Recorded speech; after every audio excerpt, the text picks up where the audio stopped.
सावन का सोमवार था। चारों ओर भक्ति का वातावरण था। मंदिरों में घंटियां बज रही थी, शिवलिंग पर जल की धाराएं चढ़ रही थी और हर दिशा से एक ही स्वर सुनाई दे रहा था, हर हर महादेव। लेकिन क्या आपने कभी सोचा है कि भगवान शिव ने अपने मस्तक पर चंद्रमा को ही क्यों धारण किया? आखिर वह कौन सा संकट था जिसने स्वयं चंद्रदेव का तेज छीन लिया था? क्यों उन्हें अपने जीवन के सबसे कठिन समय में महादेव की शरण लेनी पड़ी? और ऐसी कौन सी भक्ति थी जिससे प्रसन्न होकर भगवान शिव ने चंद्रमा को अपने मस्तक पर स्थान दे दिया? कहते हैं जब संसार में हर ओर से रास्ते बंद दिखाई देने लगे, तब महादेव की शरण भक्त के लिए अंतिम आश्रय बन जाती है। आज सावन सोमवार के इस पवित्र अवसर पर हम आपको चंद्रदेव और भगवान शिव की वही प्रचलित पौराणिक कथा सुनाएंगे, जिसमें एक देवता के अहंकार, उसके पतन, पश्चाताप, तपस्या और फिर महादेव की कृपा की पूरी कहानी छिपी है। यह केवल चंद्रमा के घटने और बढ़ने की कथा नहीं है, बल्कि यह हमें बताती है कि गलती कितनी भी बड़ी क्यों ना हो, अगर मनुष्य उसे स्वीकार करके सच्चे मन से सही मार्ग पर लौट आए तो ईश्वर की कृपा का द्वार उसके लिए बंद नहीं होता। इसलिए कथा को अंत तक जरूर सुनिए, क्योंकि अंत में हम उस भाव को भी समझेंगे जिसके साथ सावन सोमवार को शिवलिंग पर जल चढ़ाया जा सकता है। और अगर आपके मन में महादेव के लिए श्रद्धा है तो कथा शुरू करने से पहले कमेंट में लिखिए ओम नमः शिवाय। आइए अब मन को शांत करके उस पौराणिक समय की ओर चलते हैं, जब देवताओं के बीच चंद्रदेव अपने अद्भुत तेज के लिए प्रसिद्ध थे। बहुत प्राचीन समय की बात है। उस समय देवताओं की अपनी अलग अलग शक्तियां थीं और प्रत्येक देवता का संसार की व्यवस्था में अपना विशेष स्थान था। चंद्रदेव भी उनमें से एक थे। चंद्रमा केवल आकाश में दिखाई देने वाला प्रकाश नहीं माना जाता था, बल्कि वैदिक परंपरा में उनका संबंध समय, नक्षत्रों और अनेक धार्मिक कर्मों से जोड़ा गया। उनका तेज इतना मनमोहक था कि देवता, ऋषि और मनुष्य सभी उन्हें देखकर आकर्षित होते थे। उनकी शीतल किरणें संसार को सुख देती थी। रात का आकाश जब अंधकार से भर जाता, तब चंद्रमा की रोशनी उसे सुंदर बना देती। लेकिन जिस चंद्रमा को संसार इतना तेजस्वी मानता था, उसके जीवन में भी एक ऐसा समय आने वाला था जब उसका यही तेज धीरे धीरे समाप्त होने लगेगा। चंद्रदेव का विवाह दक्ष प्रजापति की 27 कन्याओं से हुआ था। इन 27 कन्याओं को परंपरा में 27 नक्षत्रों से जोड़ा जाता है। विवाह के बाद चंद्रदेव के लिए यह आवश्यक था कि वे अपनी सभी पत्नियों के साथ समान व्यवहार करें। लेकिन समय बीतने के साथ उनके मन में रोहिणी के प्रति विशेष स्नेह बढ़ता गया। वह अपना अधिक समय रोहिणी के साथ बिताने लगे। दूसरी पत्नियां स्वयं को उपेक्षित महसूस करने लगी। उनके मन में दुख उत्पन्न हुआ। उन्होंने अपने पिता दक्ष प्रजापति से अपनी पीड़ा कही। दक्ष ने पहले स्थिति को समझने के लिए भी पीड़ा के अपने समझने की कोशिश की। उन्होंने चंद्रदेव को बुलाकर समझाया कि विवाह के बाद सभी पत्नियों के प्रति समान भाव रखना उनका धर्म है। किसी एक के प्रति अत्यधिक पक्षपात करने से बाकी के मन में दुख पैदा होगा। लेकिन चंद्रदेव अपने मोह में पूरी तरह से बाहर नहीं निकल सके। दक्ष प्रजापति ने फिर उन्हें समझाया, लेकिन जब चंद्रदेव के व्यवहार में अपेक्षित परिवर्तन नहीं आया तो दक्ष का क्रोध बढ़ गया। आखिरकार उन्होंने चंद्रदेव को श्राप दे दिया कि उनका तेज धीरे धीरे क्षीण हो जाएगा। यह श्राप सुनते ही चंद्रदेव के मन में भय उत्पन्न हो गया। जिस तेज पर उन्हें गर्व था, वही तेज अब उनसे दूर जाने वाला था।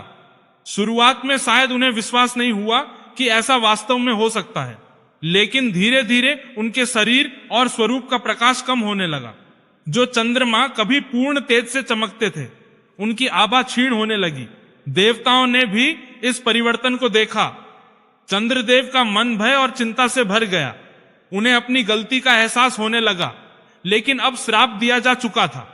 चंद्रदेव ने सहायता के लिए देवताओं की शरण ली। उन्होंने अपनी स्थिति बताई। देवताओं ने भी विचार किया कि इस संकट का समाधान कैसे हो। अंततः उन्हें भगवान शिव की शरण लेने का मार्ग बताया गया। चंद्रदेव समझ गए कि अब उन्हें उस देव की शरण में जाना होगा जो स्वयं संसार के दुखों को अपने भीतर धारण करने वाले नीलकंठ हैं। उन्होंने महादेव की आराधना का संकल्प लिया। वह पवित्र स्थान की ओर गए और वहां भगवान शिव का स्मरण करते हुए तपस्या करने लगे। उनका अपना तेज लगातार कम हो रहा था, लेकिन उनकी श्रद्धा कम नहीं हुई। रातें बीतती रहीं, दिन गुजरते रहे, लेकिन चंद्रदेव ने महादेव का ध्यान नहीं छोड़ा। कल्पना कीजिए उस दृश्य की, चारों ओर शांत वातावरण है, आकाश में पहले जैसा चमकता हुआ चंद्रमा नहीं है। स्वयं चंद्रदेव अपने तेज के लिए तरस रहे हैं, लेकिन उनके मन में एक ही नाम है, शिव। वह अपने अपराध को स्वीकार करते हैं। उन्हें समझ आता है कि उनका अहंकार और पक्षपात ही उनके संकट का कारण बना। जब तक मनुष्य अपनी गलती को गलती मानने के लिए तैयार नहीं होता, तब तक उसका सुधार शुरू नहीं होता। चंद्रदेव के लिए भी यही क्षण था। वह केवल अपना तेज वापस पाने के लिए महादेव की पूजा नहीं कर रहे थे, बल्कि अपने भीतर पश्चाताप भी अनुभव कर रहे थे। वह भगवान शिव से प्रार्थना करते हुए कहते हैं कि हे देवों के देव, मैंने अपने व्यवहार में भेद किया, मैंने अपने कर्तव्य को ठीक प्रकार से नहीं निभाया, और आज उसी भूल के कारण मैं अपने तेज से वंचित हो रहा हूं। हे महादेव, मैं आपकी शरण में आया हूं, मेरे अपराध को क्षमा कीजिए और मुझे सही मार्ग दिखाइए। चंद्रदेव की तपस्या बढ़ती गई। उन्होंने अपने मन को शिव के चरणों में लगा दिया। संसार की चमक उनके सामने फीकी पड़ गई थी। अब उन्हें केवल महादेव की कृपा चाहिए थी। कहा जाता है कि जब भक्त की पुकार सच्ची होती है और उसका मन अहंकार छोड़कर ईश्वर की शरण में जाता है, तब भगवान उसकी पुकार सुनते हैं। चंद्रदेव की तपस्या से प्रसन्न होकर भगवान शिव उनके सामने प्रकट हुए। उस क्षण पूरा वातावरण दिव्य हो उठा। चंद्रदेव ने जब महादेव को अपने सामने देखा तो वह उनके चरणों में गिर पड़े। उन्होंने अपनी गलती पश्चाताप था, उन्होंने अपनी स्वीकार की और कहा कि अब वह अपने अहंकार के परिणाम को समझ चुके हैं। भगवान शिव करुणामय हैं। उन्होंने चंद्रदेव की प्रार्थना सुनी, लेकिन दक्ष प्रजापति के श्राप को पूरी तरह समाप्त करना भी संभव नहीं था। इसलिए महादेव ने ऐसा मार्ग निकाला जिससे चंद्रदेव का अस्तित्व भी बना रहे और दक्ष का श्राप भी व्यर्थ ना हो। चंद्रमा तेज पूरी तरह नष्ट नहीं होगा, वह एक समय घटेगा और फिर बढ़ेगा। इसी प्रकार चंद्रमा के क्षीण होने और फिर पूर्ण होने का क्रम चलता रहेगा। इस पौराणिक प्रसंग को चंद्रमा के कला चक्र से जोड़ा जाता है। लेकिन महादेव की कृपा यहीं समाप्त नहीं हुई।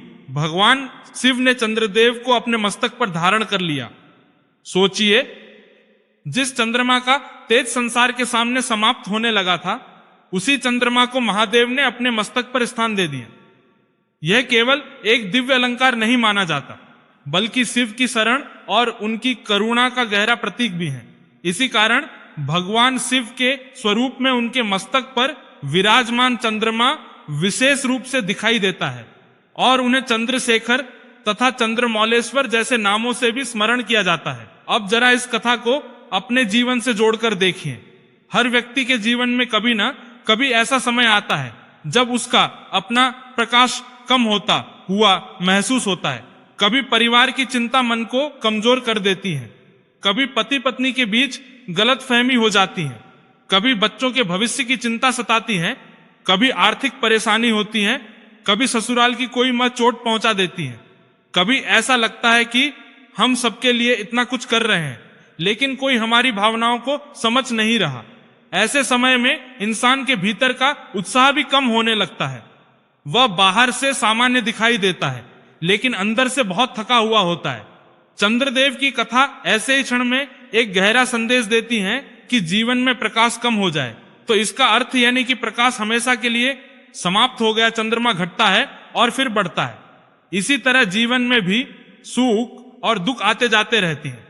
कोई भी स्थिति हमेशा एक जैसी नहीं रहती, ले भी स्थिति एक जैसी नहीं रहती।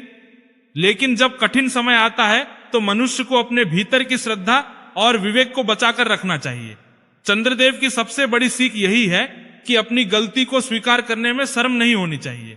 गलती के बाद अहंकार पर टिके रहना मनुष्य को और नीचे ले जाता है, लेकिन गलती को स्वीकार करके सुधार की ओर बढ़ना उसे फिर से उठने का अवसर देता है। सावन सोमवार का दिन इसी भाव को अपने भीतर जगाने का अवसर बन सकता है। जब आप सुबह स्नान करके शिव मंदिर जाएं, जब आपके हाथ में जल से भरा हुआ लोटा हो और आपके सामने शिवलिंग हो, तब कुछ क्षण अपने मन को शांत कीजिए। केवल यह मत सोचिए कि मेरी कौन सी इच्छा पूरी होनी चाहिए। पहले यह सोचिए कि मेरे भीतर ऐसा क्या है जिसे मुझे महादेव के चरण, ऐसा क्या है जिसे मुझे महादेव के चरणों में छोड़ देना चाहिए।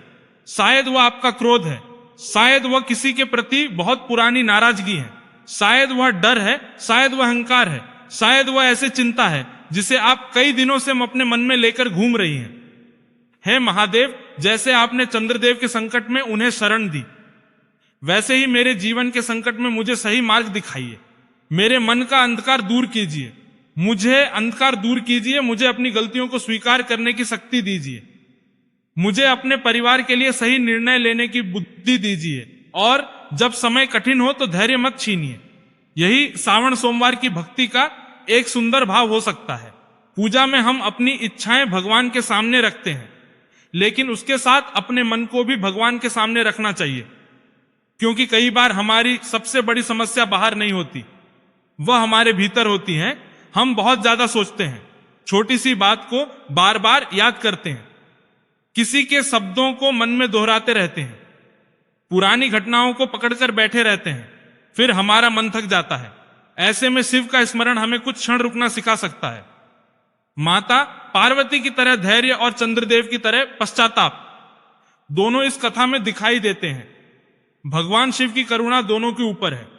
यही कारण है कि शिव की भक्ति में एक विशेष अपनापन महसूस होता है। वह केवल देवताओं के देव नहीं, बल्कि शरणागत के रक्षक के रूप में भी पूजे जाते हैं। कोई व्यक्ति कितना भी टूट जाए, वह महादेव के सामने अपना सिर झुका सकता है और अपने मन की बात कह सकता है। सावन में जब बारिश होती है तो धरती की धूल बैठ जाती है, वातावरण ठंडा हो जाता है, पेड़ों पर हरियाली आती है। इसी तरह भक्ति भी हमारे भीतर जमा हुई बेचैनी को शांत करने का अवसर देती है। जब मंदिर में घंटी बजती है और हम कुछ क्षण आंखें बंद करते हैं, तो मन का शोर थोड़ा कम हो सकता है। यही कारण है कि सावन में शिव की पूजा का वातावरण इतना विशेष महसूस होता है। लेकिन व्रत के बारे में भी एक बात समझना जरूरी है। व्रत केवल भोजन छोड़ने का नाम नहीं है। व्रत का भाव संयम से जुड़ा है। अगर कोई व्यक्ति स्वास्थ्य कारणों से उपवास नहीं कर सकता, तो उसे स्वास्थ्य के अनुसार नहीं होना चाहिए। अपनी क्षमता और स्वास्थ्य के अनुसार पूजा करना उचित है।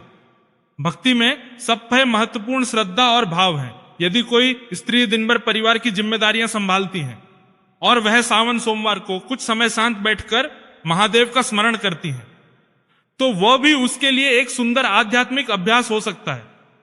चंद्रदेव की कथा हमें यह भी सिखाती है कि किसी रिश्ते में पक्षपात दुख पैदा कर सकता है। दक्ष की पुत्रियों के साथ समान व्यवहार न करने के कारण चंद्रदेव को संकट का सामना करना पड़ा।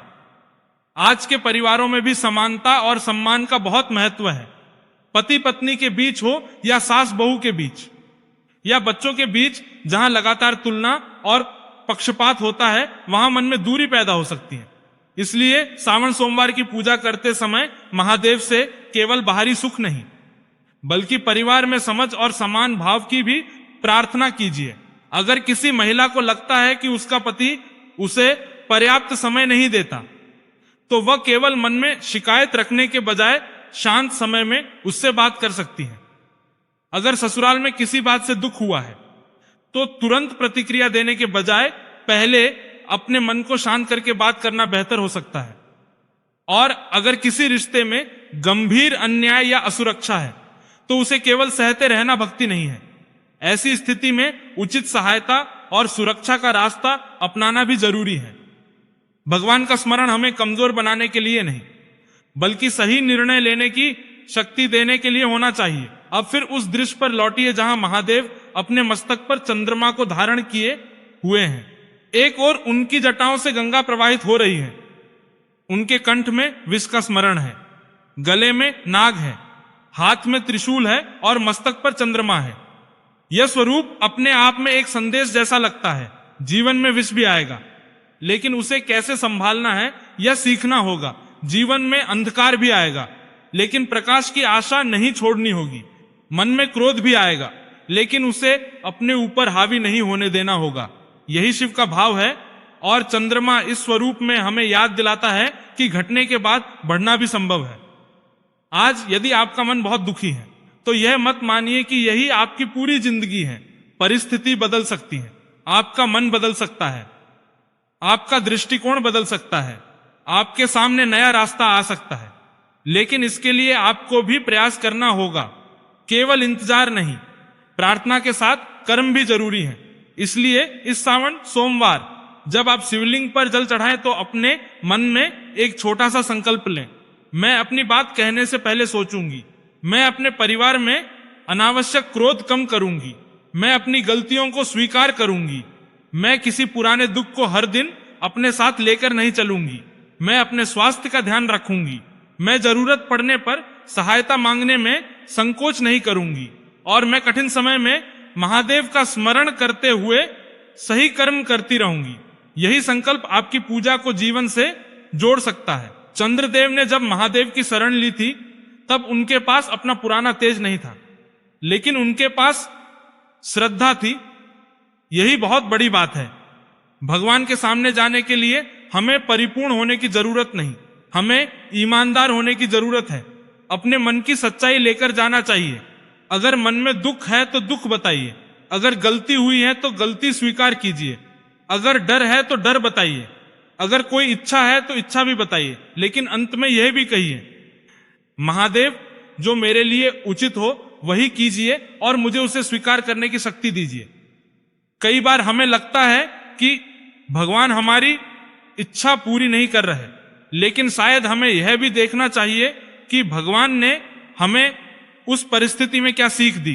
कोई असफलता हमें अपनी दिशा बदलने का अवसर दे सकती है, कोई असफलता हमें अपनी दिशा बदलने का अवसर दे सकती है, कोई दुख हमें अपने भीतर झांकने के लिए मजबूर कर सकता है, कोई परेशानी हमें यह समझा सकती है कि हमें हर व्यक्ति की स्वीकृति की आवश्यकता नहीं।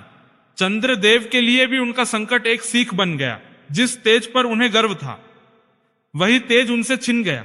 तब उन्हें अपनी भूल का एहसास हुआ, और जब उन्होंने महादेव की शरण ली तो उन्हें केवल अपना तेज वापस नहीं मिला, बल्कि महादेव के मस्तक पर स्थान भी मिला। यह प्रसंग इस बात का सुंदर प्रतीक है कि ईश्वर की शरण में जाकर मनुष्य अपनी कमजोरी को भी नई दिशा दे सकता है। अब कल्पना कीजिए कि सावन की सुबह है, मंदिर में लंबी कतार है, हर व्यक्ति अपने मन में कुछ ना कुछ लेकर आया है। कोई संतान के लिए प्रार्थना कर रहा है, कोई पति के स्वास्थ्य के लिए, कोई घर की शांति के लिए, कोई अपने माता पिता के लिए, कोई आर्थिक समस्या से परेशान है, कोई मन के दुख से, कोई केवल भगवान का धन्यवाद करने आया है। सबकी कहानी अलग है, लेकिन सबके सामने वही शिवलिंग है। आप भी अपनी बारी का इंतजार करती हैं। फिर जब आपका हाथ शिवलिंग तक पहुंचता है तो कुछ क्षण के लिए सब कुछ भूल जाइए, अपने मन की सारी बातें महादेव को सौंप दीजिए। जल चढ़ाइए और कहिए, हे भोलेनाथ, मुझे केवल सुख नहीं चाहिए, मुझे सुख और दुख दोनों में संतुलित रहने की शक्ति चाहिए। मुझे केवल अपनी इच्छा नहीं चाहिए, मुझे सही इच्छा पहचानने की बुद्धि चाहिए। मुझे केवल दूसरों का प्रेम नहीं चाहिए, मुझे अपने भीतर भी शांति चाहिए। फिर माता पार्वती को याद कीजिए, उनसे कहिए, माँ, मुझे अपने जीवन की कठिनाइयों से भागने की नहीं, उनका सामना करने की शक्ति दीजिए। मेरे घर में प्रेम रहे, लेकिन मेरे भीतर आत्मसम्मान भी रहे। मैं अपने परिवार का ध्यान रखूं, लेकिन स्वयं को भी ना भूलूं। यही प्रार्थना बहुत गहरी हो सकती है। और अब इस कथा का अंतिम भाव समझिए। चंद्रमा आज भी रात के आकाश में अपना रूप बदलता हुआ दिखाई देता है। कभी वह बहुत पतला दिखाई देता है, फिर धीरे धीरे बढ़ता है, फिर पूर्णता की ओर जाता है, फिर घटता है। यह चक्र हमें एक सुंदर प्रतीक देता है। जीवन में भी हम हमेशा एक ही अवस्था में नहीं रहते। कभी हम पूरे होते हैं, कभी कम, कभी मन में बहुत उत्साह होता है, कभी बिल्कुल नहीं। लेकिन कोई भी अवस्था स्थायी नहीं होती। अगर आज आपका मन घट तो याद रखिए कि बढ़ने का समय भी आ सकता है। अगर आज आपके जीवन में बहुत दुख है तो इसका अर्थ यह नहीं कि आने वाला हर दिन वैसा ही होगा। अगर आज घर में समस्या है तो समाधान की कोशिश की जा सकती है। अगर आज मन टूट गया है तो उसे धीरे धीरे संभाला जा सकता है। और अगर कोई ऐसी चीज है जिसे आप बदल नहीं सकती तो उसे स्वीकार करने की शक्ति भी मांगी जा सकती है। महादेव का मस्तक पर चंद्रमा धारण करना हमें यही याद दिलाता है कि प्रकाश को संभालना भी एक साधना है और अंधकार से गुजरना भी जीवन का हिस्सा है। इसलिए सावन सोमवार को जब आप शिव जी का नाम लें तो केवल मनोकामना लेकर मत बैठिए, एक संकल्प भी लेकर उठिए। अपनी एक बुरी आदत कम करने का संकल्प, अपने क्रोध को नियंत्रित करने का संकल्प, अपने पति से खुलकर बात करने का संकल्प, अपने बच्चों के सामने अपना तनाव कम दिखाने का संकल्प, अपने माता पिता से बात करने का संकल्प, अपने स्वास्थ्य का ध्यान रखने का संकल्प, और सबसे जरूरी अपने भीतर की शांति को महत्व देने का संकल्प। क्योंकि भगवान के मंदिर तक जाना आसान है, लेकिन भगवान की सीख को अपने व्यवहार में लाना असली साधना है। आज की कथा में चंद्रदेव ने अपनी गलती स्वीकार की, उन्होंने महादेव की शरण ली, उन्होंने तपस्या की और भगवान शिव ने उनकी पुकार सुनी। इसलिए अगर आपके जीवन में भी कोई ऐसी गलती है जिसका आपको पश्चाताप है तो निराश मत होइए, उसे स्वीकार कीजिए, जहां संभव हो वहां सुधार कीजिए। जिससे गलती हुई है उससे क्षमा मांगिए और आगे वही गलती न दोहराने का प्रयास कीजिए। यही सच्चे पश्चाताप का मार्ग है। और अगर आपके जीवन में कोई ऐसी परेशानी है जिसे आप बहुत दिनों से लेकर चल रही हैं तो उसे महादेव के सामने रखिए, लेकिन उसके साथ अपना कर्म भी कीजिए। अगर बातचीत जरूरी है तो मेहनत कीजिए, अगर मेहनत जरूरी है तो मेहनत कीजिए। अगर किसी विशेषज्ञ की मदद चाहिए तो मदद लीजिए और साथ में भगवान का नाम लीजिए। याद रखिए, प्रार्थना आपको दिशा दे सकती है, लेकिन कदम आपको ही उठाना होता है। अब इस सावन सोमवार को जब शिवलिंग पर जल चढ़े तो चंद्रदेव की कथा को याद कीजिए। याद कीजिए कि एक समय उनका तेज भी कम हो गया था, लेकिन वही चंद्रमा महादेव के मस्तक पर विराजमान हुआ। इसलिए अपने जीवन के किसी कठिन समय को अंतिम सत्य मत मानिए। हो सकता है यह आपके जीवन की किसी नई शुरुआत से पहले का समय हो। अपने मन में कहिए, महादेव मेरे भीतर जो प्रकाश बचा है उसे संभालने की शक्ति दीजिए। जब मेरा मन कमजोर हो तो मुझे अपने चरणों का स्मरण रहे। जब मैं गलत करूं तो मुझे स्वीकार करने की बुद्धि मिले। जब मैं दुखी हूं तो मुझे धैर्य मिले। जब मैं खुश रहूं तो मुझे अहंकार न हो। और जब मेरे जीवन में सब कुछ अच्छा हो तब भी मैं आपको भूलूं नहीं। फिर 3 बार धीरे धीरे कहिए, ओम नमः शिवाय, ओम नमः शिवाय, ओम नमः शिवाय। अब आंखें बंद कीजिए और मन में महादेव का स्वरूप देखिए। जटाओं में गंगा, मस्तक पर चंद्रमा, कंठ में नीलिमा, हाथ में त्रिशूल और चेहरे पर अद्भुत शांति।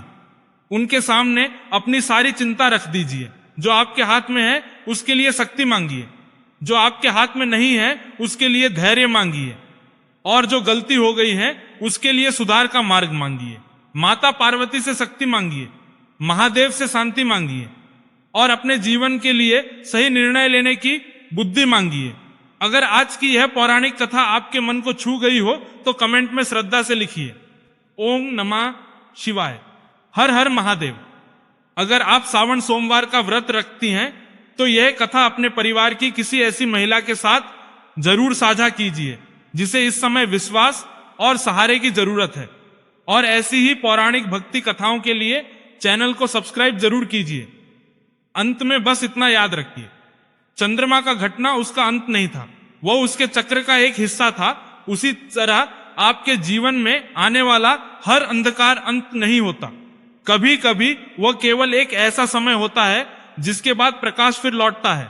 इसलिए अगर आज मन दुखी है तो निराश मत होइए, महादेव को याद कीजिए, अपनी जिम्मेदारी निभाइए, सही कदम उठाइए और धैर्य रखिए। महादेव उस चंद्रमा को अपने मस्तक पर धारण कर सकते हैं जिसका तेज श्राप के कारण क्षीण हो गया था। तो फिर अपने टूटे हुए मन को लेकर उनके पास जाने में संकोच कैसा। बस सच्चे मन से जाइए, अपनी गलती लेकर जाइए, अपनी प्रार्थना लेकर जाइए, अपनी उम्मीद लेकर जाइए और लौटते समय अपने साथ एक नया संकल्प लेकर आइए कि मैं कठिन समय में टूटूंगी नहीं, मैं अपनी गलती से सीखूंगी, मैं अपने परिवार में प्रेम बढ़ाने का प्रयास करूंगी, मैं अपने मन की शांति को भी महत्व दूंगी और महादेव का स्मरण करते हुए अपने जीवन का सही कर्म करती रहूंगी। हर हर महादेव। ओम नमः शिवाय।